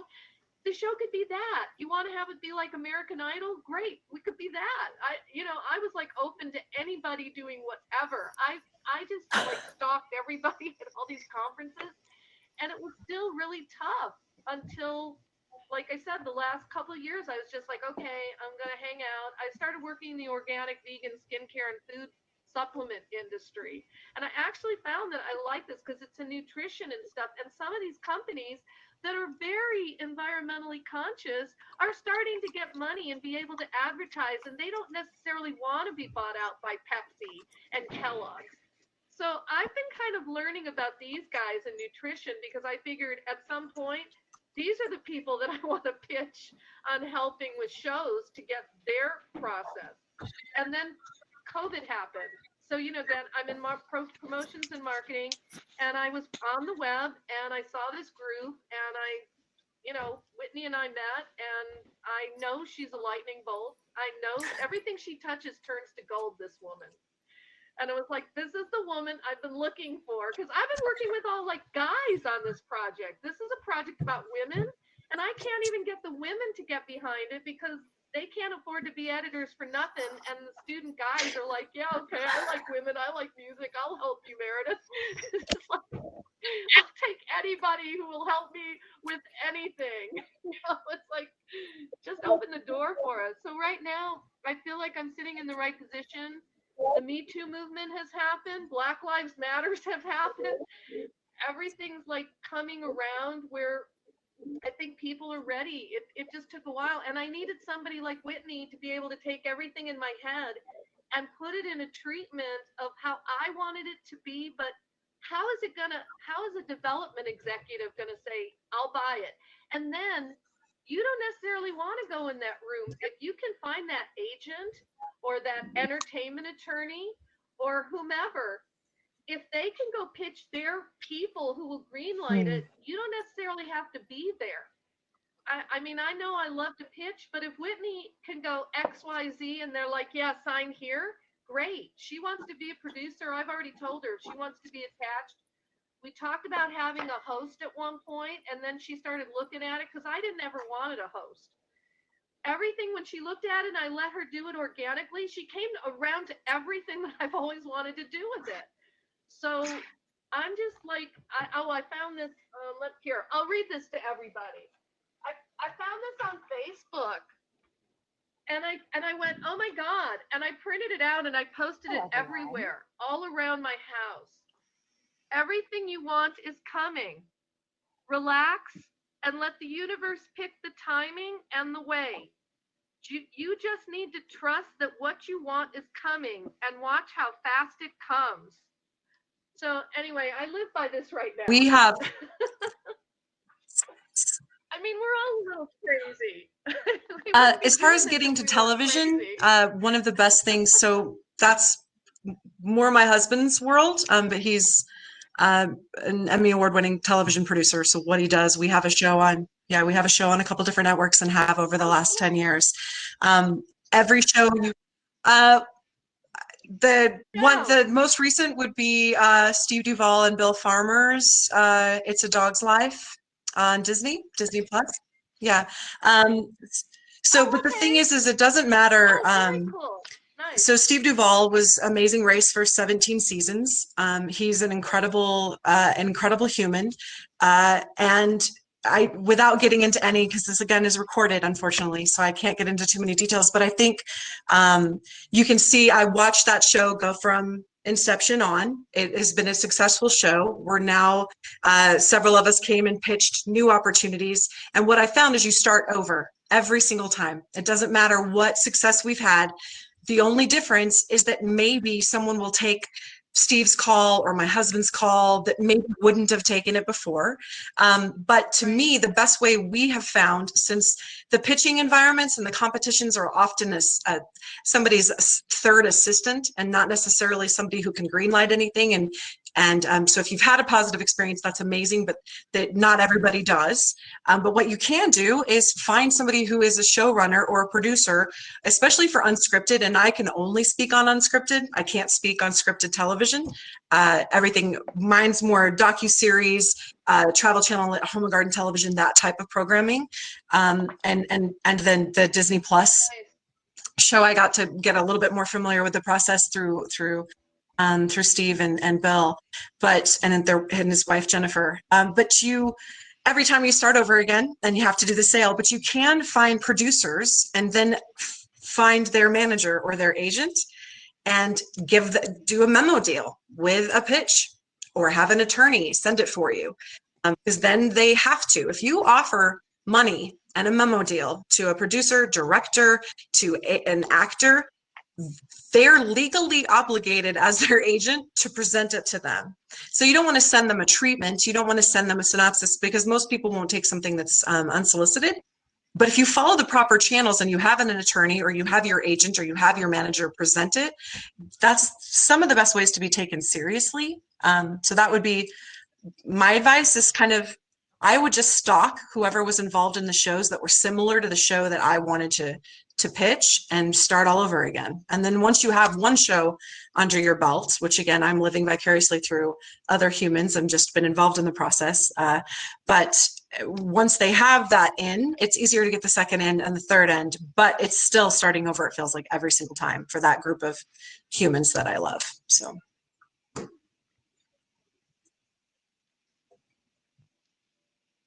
advice. That's why I want to sell my project. I just want to be able to have people go, oh, okay, I know her as a creator. I can take her call. Because, we've had Planet X, our action sports series. We're the first Gen X, Gen Y action sports series. It's still running. We're like the longest running independent product, guerrilla television program with distribution worldwide. And we really never made that much money on it. We've had really great sponsors. We had Columbia Sportswear, Airwalk when they were cool. And we'd have like 6-figure deals, but low 6-figure deals. By the time you're producing a show and getting it out every single week, you're not really making that much money. And we were bringing in our own sponsors. So the networks were putting in like half the commercial time. So if you aren't careful with your budgets, you're just spending it all. I mean, you're paying your rent, you're paying your people, but you're not making anything. It's better, I think, to get a deal if you can. But yeah, the Netflix guy was on, I think, 60 Minutes or CBS Sunday Morning. They were talking about Netflix, the chief operating officer and the chief creative officer, and kind of what they're doing. I mean, everything's kind of going into this streaming content. And like Disney has, what is it, Disney Plus, is that the streaming platform?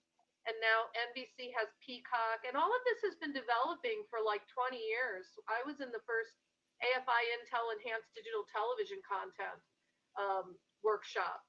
And that was like back in, I think probably like 96, 97. And I'd go to all these conferences, and convergence hadn't happened yet. Convergence has only really happened, I would say, in the last couple of years, where true convergence is happening. And we still haven't, like, look at this.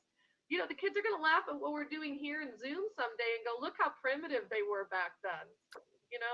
It's still developing. Every day there's new technology that we can't even keep up with. But, everything's going to go to streaming. Emily, I have a question. So what does you said it's called a memo deal. So what do you do? Do you I mean, for you're obviously a non-scripted series, but then you said that you're offering them money, and then they cannot, because it's a legal document, they can't refuse it? Or is that, can you clarify? Yeah, and I need to clarify. So for an actor where you have a shoot and it's a narrative project, that's somebody that you would approach with a memo deal, which is a time frame that you're checking availability on, a price that you're willing to talk to, but then you always say that you're flexible with the rate overall based on, you just give the number you think might excite the actor when it's presented. And then of course 1,000 negotiations happen.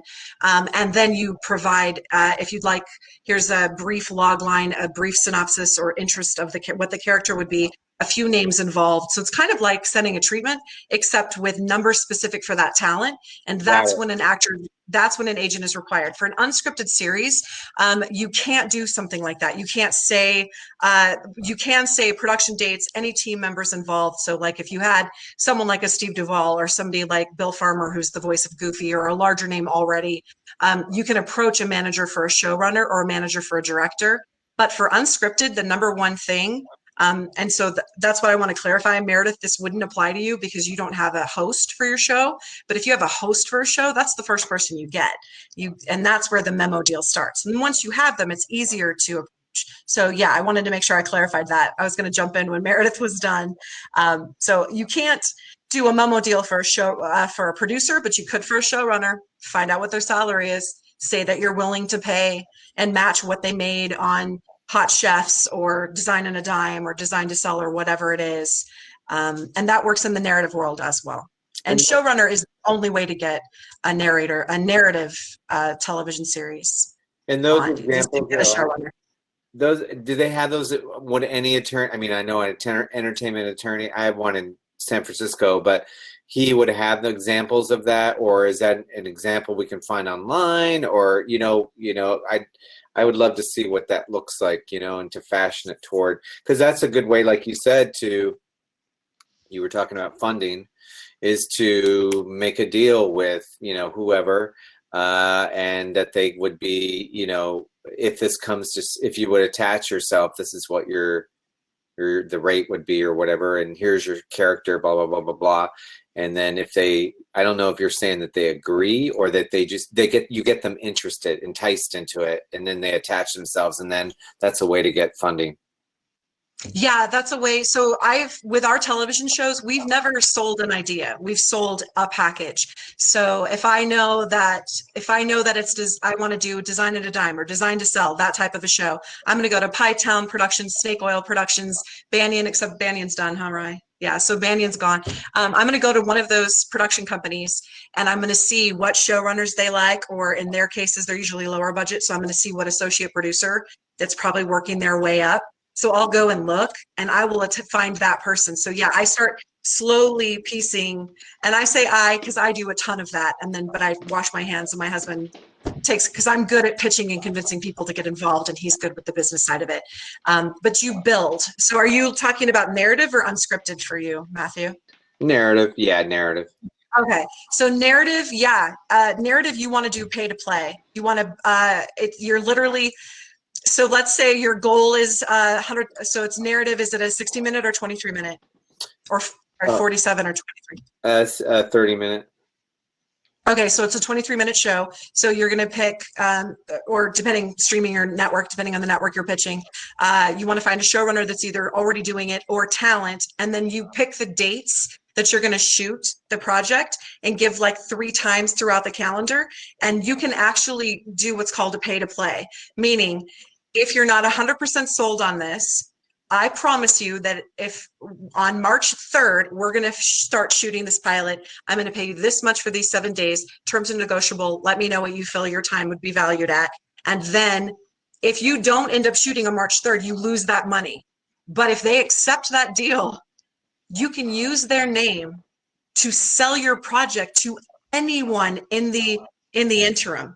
So even if they end up not being able to film it, and 9 times out of 10, they're going to cancel on you. But meanwhile, you've raised all your money. You can go get someone else or change the dates to keep them. But meanwhile, you've had a big name to add to sell your package. That's a good thing for you, Mary. I said that's good for you, for your show, right? Oh, well, I mean, I have actors Thank that you, I Emily. use that are not famous, and I'm connected to a showrunner, but he's retired. I don't know. I could ask him about it, but I don't know. I don't know. You have your package, and you want to sell your package with who you have, and so that is definitely a different journey for sure. I want to keep the actors I have. There are roles that are not yet cast, so there is possibility for other people, but I'm not really interested in like giving celebrities more work. Like as an actor, I'm kind of like, I need work and the people I know need work. And I wrote this so I would have work. So that's how I feel about all these famous actors that have now become all this voice talent.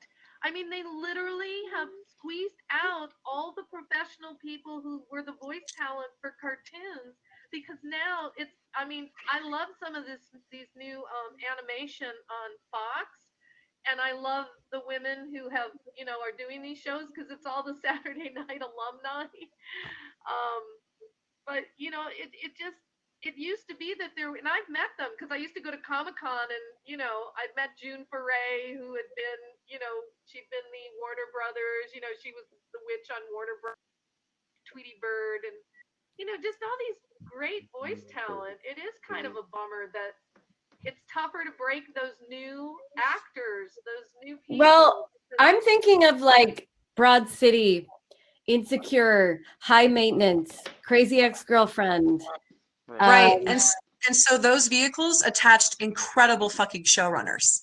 Yeah, they got, right? well, I know what they did. It's just, Yeah. I have a friend who knows Amy Poehler, who, you know, I mean, that kind of Oh, I love Amy stuff. Poehler. Or like, you know, they got so much traction, High Maintenance, through web series that then, you know, they were able to get first on, well, how do we get and then Vimeo and then HBO. But like, yeah, I mean, it's all networking and wheeling dealing though. But I think at this point, I'm probably just gonna leave everything up online and try to get more views, and then still pitch Mary? what I can. So, where am I? Right, Mary, where are you at? New York.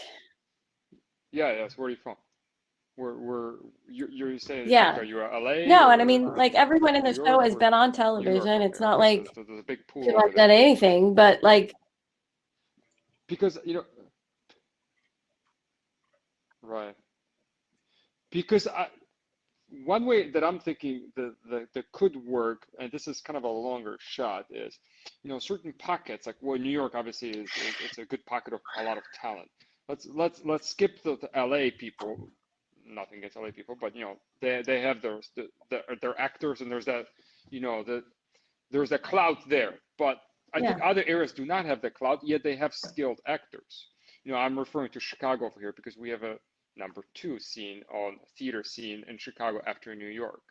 And then I think New York is on the map quite a bit. We know there's a lot of actors there, but I think if there's in like situation, like in your situation, where there's maybe you have a group of actors who work together, just try to make it create a cloud around the kind of projects that you do. So create a lot of more short films, network with each other, with the actors. What I found is, especially in Chicago, there's a little bit of a cutthroat environment. I mean, actors I find actors are very helpful with each other. It's just actors don't have a lot of clout, It's like, and a lot of people sell themselves very short, and I'm like, I will put my money where my mouth is. I learned filmmaking trial by fire, and I'm the so it's not right. So right. So that's what I'm saying. So like what I'm seeing in Chicago, there's a lot of very extremely talented stage actors, and they actually they network together on a stage. They help each other out. So if one of the girls, let's say, does a play on a Goodman Theater, so all their friends, they do not go and see that play and so on. But they don't really help each other like that on a film side, and that's where I think it's missing. They're like, let's say one does a film, and she sort of claims that spot. She doesn't want to share the context with the directors and filmmakers, and then you have these pockets of filmmakers that want to sort of go on their own. And I think that this is sort of the key of the problem why certain areas don't create a cloud. Because, for example, what I'm seeing in Chicago we should have a bigger spotlight on what's going on in terms of the film because of the acting talent that is around in the city. You can definitely network with. I'm part of a group called Film Shop that is a group of filmmakers that we meet once a week, and everyone presents a project over like a semester of time, and then they have chapters in LA and New Orleans, and it's great because what I have found is there are people that are scrappy and hardworking and talented and willing to work on each other's projects. And then there are people, like you say, who would be very siloed into themselves. And you just kind of have to find who's who, But it's just kind of I tried to do, like, I didn't put Tech Buddies online and try to get like it to go viral. I haven't done that at all because I've been going around the film festival route, and a lot of the earlier film festivals we did, we couldn't be online, or we wouldn't get in the festival. But now, Right. But I think at some point you want to release those films, because I see it this way. And this is right. In a long shot, let's say if I get a film and it gets some kind of a relevance and it gets some clout because of, let's say short film, then the actors that are in that film now get a little bit more exposure. But let's say if the actor that is on my short film now books a role, and let's say Chicago does a lot of shows. Let's say they make where's the Empire? That's a big show here, right? So that's going to create more clout for my film. So you're just climbing and sort of help each other out. So I think in the long run, you have to create this network and people helping each other out, not to be, as you say, in your own little silos. And I think we need to create, as I said, communities that work together, either like the city, or maybe what we need to do over here as filmmakers, part of this network here, to help each other out in some way. So let's say if Silicon Valley Film Festival. Well, definitely, like anyone who wants to connect, I would love to connect other films were there line too, of this. and then we sort of help definitely feel. And I don't have the answer here. I'm just brainstorming. Right, I'm just brainstorming here. I'm not. Mary, I know that. By any means. I know that Cordillera shared your like you did like a 1 day or like a limited release with Tech Buddies, right, on YouTube. Yeah, like, I did a 10-day 2020 to 2020 release. Gotcha. And I was thinking of releasing again on my birthday, which is 12/20/2020, and just leaving it up. Yeah, because I know that for our film festival shared it, and I was just curious if that got any traction or got any new voices for you. I don't know. Not us, not our share. I mean, we have like not, but I meant just that event. Yeah. I think I should have left it up longer, and this is why I'm like, I'm just going to put it back up. And the part why I took it down is that I've written it now. It's now a half-hour comedy, and I have an 8-episode season and a Bible for that. And I want to shoot the half-hour and make the half-hour show happen. So what's been shot is kind of like a proof of concept of it, and so I've been torn, and like part of me is just like, no, I should just put it out there and like try to get fans, and that'll help us to say, well, these actors are the people want to see because they've been seeing them. Just put it up there. Seriously. Yeah. Just put it up there, and like I only look at whatever these people are TikToking. I haven't done it. I'm going to be putting out my children's album on DistroKids pretty soon, and I like going, I guess I'm going to have to do some TikTok around that. But if you could do like a TikTok on Tech Buddies, it's all about marketing and promotions. Like I remember this one guy years ago, and he had actually worked for Lawrence Welk. He had some really interesting stories, but he was kind of being a sort of a manager for me at the time and negotiating some. I did a children's album in formerly socialist Germany to teach children to speak English through songs. And I wrote some of the songs. Yeah, I've done some really weird arty things. But anyway, so he's like, here, I'll help you negotiate the contract and we'll set this all up. And, it's kind of fun because I had been to Germany before the wall came down and went over to East Berlin, but these people were in Dresden, which is a really interesting town. So it was fun because they put me up. They treated me really well. They took me all over the place. I mean, it was just really fun recording something like this in Germany. But you just have to like put the work out there. Part of why I had all my stuff locked down with She Rocks the Planet for a long time, even though I have the rights and release forms from all these agents and artists and managers and whoever, because there's a ton of stuff with like when you have Sheila E. or Lisa Loeb or any of these artists of significant name, just the release forms it's a lot. So I put these stuff up on YouTube and I have release forms to use their videos and their materials, and I'd be getting flagged by YouTube going, you're not supposed to have this up here. Universal Music Group is, and I'm like, I do not want to be sued. I'm not Michael Moore. I have that kind of money. So I like blocking everything on Vimeo, and then I think in the fall I just went, oh, whatever. It's been all these years right now, And some of these people are, I mean, who cares? Just go look at our pilots. Look at our 3 episodes that we did and our variations on the pilot and our sizzle reels and our short clips. And I just, opened it all up on Vimeo and just kind of don't put anything on YouTube because I'm tired of getting legal notices from them. So that's kind of the difficulty about my project, is because I'm working with people that, you have to be really careful about how you're using music. I'm, ASCAP, BMI. Yeah. I know all this because I'm ASCAP and I'm a Grammy member.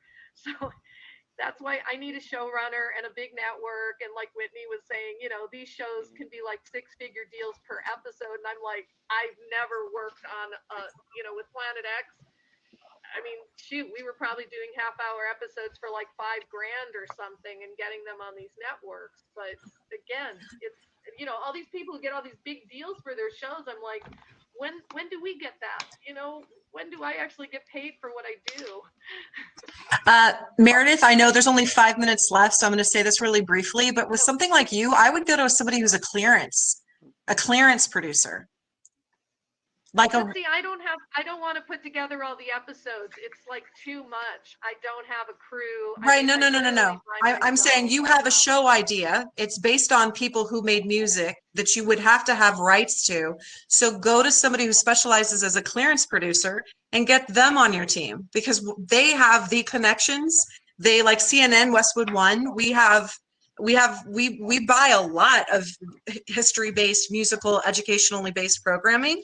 But 9 times out of 10, the sale is approached to us by a clearance producer, not a showrunner. What exactly do you do, Emily? I don't really know what you do. I know you've had films at the Cannes Film Festival and stuff. I saw that, but like, what do you do? Because it sounds like you're dealing with all these networks all the time. I am. And that's just because I had a producing background, and I was an entertainment reporter. So I interviewed and spent 20 years of my life dealing in the industry and working with people. And then I married my producer, and I have dear friends that are producers.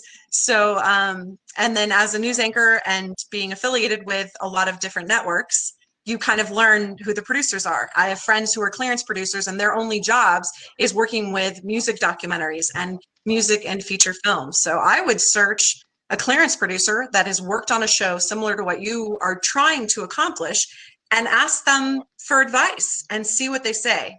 Yeah. It's a great way to start. People before.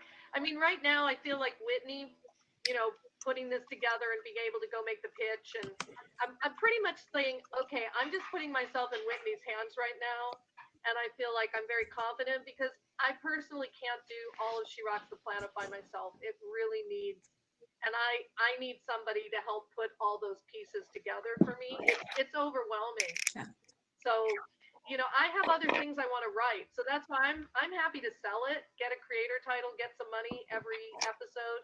If they don't want me on board, okay, the baby's for sale.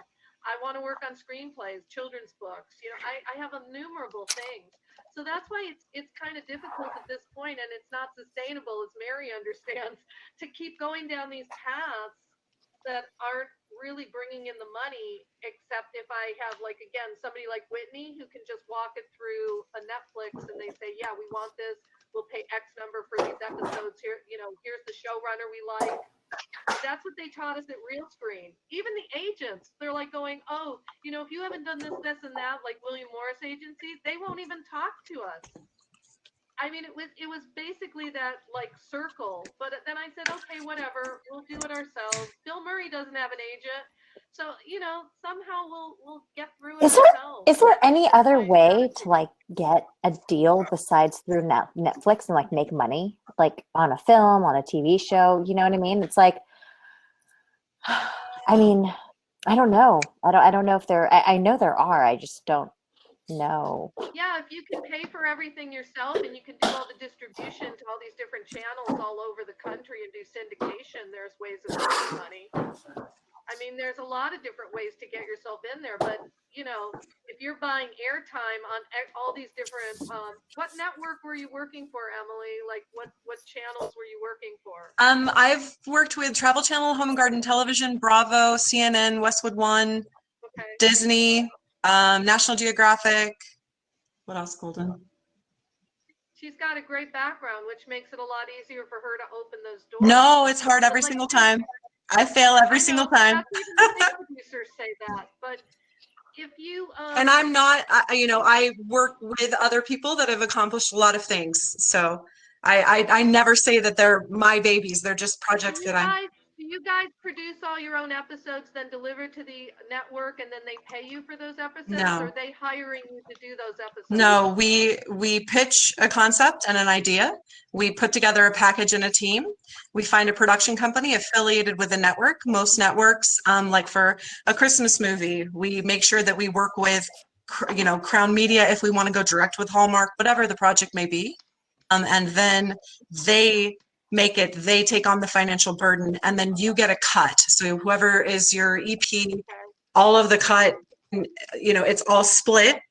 So if you, let's say you have $450,000 an episode budget, and you commit for 10 shows, you get 10%, and you and the other executive producers split that. So in unscripted, it's not a lot of money. If you're going for narrative, you know, you're getting $1 million episode budgets, and for like a 60-minute or 47-minute, whatever feature, hour-long program, and then you're getting a cut of that. So you really make your money as an executive producer there, and then you try to get involved in another way. So whether that's getting paid So to be a writer or whatever. You guys aren't really doing, like, you're not doing the indie prod thing, though. It's like there's people who actually create these shows. I mean, I come from an action sports background, so they put together these half-hour shows, and then, I mean, now it's easier to distribute. I used to be driving to the FedEx place to take a beta tape to get it to the place in Houston that was satelliting it up so all these networks could catch it at a certain time. It was almost like broadcast news, except, you know, we're like surfers and snowboarders and all that kind of stuff. It was actually kind of fun, but it's definitely different. So we get sponsored. We get like Airwalk and Columbia Sportswear, and they would put in X number of dollars to be the title sponsors and the presenting sponsors. They get billboards, they get commercials, and then half the commercial time would go to these different networks. So you have to be really creative with your distribution. I mean, there's ways of doing stuff with broadcast, but then what happened is all these, you know, those commercials on TV selling everything. They started buying all that airtime even late at night. So, you know, the stations want to sell that airtime to, you know, the comfy robe thing or whatever. They want to sell that, and that kind of hurts the producers either, because you can negotiate deals with some of these television, you know, networks. They need stuff. They're not cable. They're not like ABC. You know, they may be an ABC affiliate. They may be a low-power television station. I mean, there's ways of getting your materials out there. It's like, oh, Byron Allen. Go research Byron Allen and see how Byron Allen and his mother, he's created an empire, but it's all through syndication, and he makes money, you know? So there are ways to do it.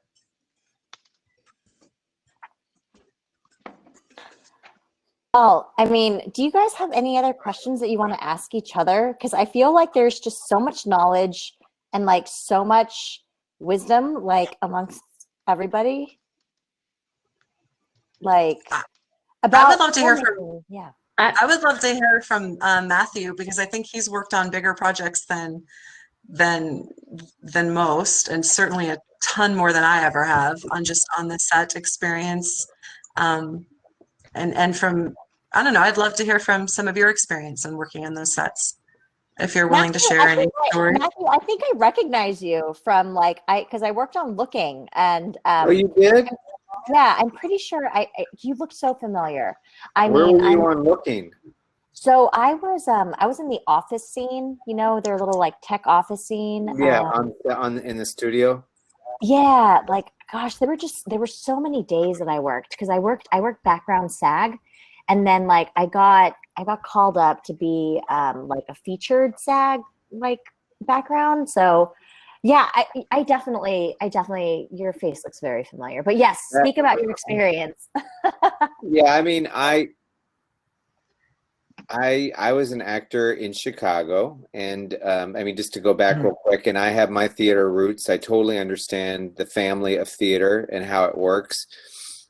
it doesn't quite work that way in the film industry sometimes, and I miss that sometimes. But also the people that you know, they call them location ships, because you know, you meet people and you develop relationships, and you're there with each other for 3 months. It's a 4 months of adrenaline, and then it's gone. But anyway, so I moved to, I got my start because I interned with Rob Epstein and Jeffrey Friedman at Telling Pictures, and they did The Times of Harvey Milk and AIDS Quilt and Celluloid Closet in the new, I think they did the new Linda Ronstadt doc, and Rob recommended me to be an assistant to a producer for Alan Poole, who worked at HBO, and I was his assistant on that Penelope Cruz Woman on Top movie.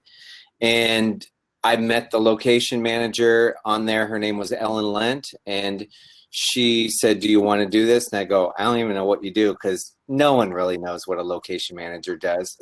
I mean, really, I would love to see what everybody would think that the location manager does, because they call him the locations guy, which, you know, bugs the shit out of all of us. But anyway, so I was like, sure, I'll do it, because I want to go into industry. And I had written a script, and I was like, I want to see what production is like, and I feel like I need to go into production to understand it, to make me a director, because I didn't have any directing experience except for theater. And so I essentially started working as an intern and as an assistant to a location manager on a Sean Penn movie called Assassination of Richard Nixon, that's shot here in Oakland and all over the Bay Area.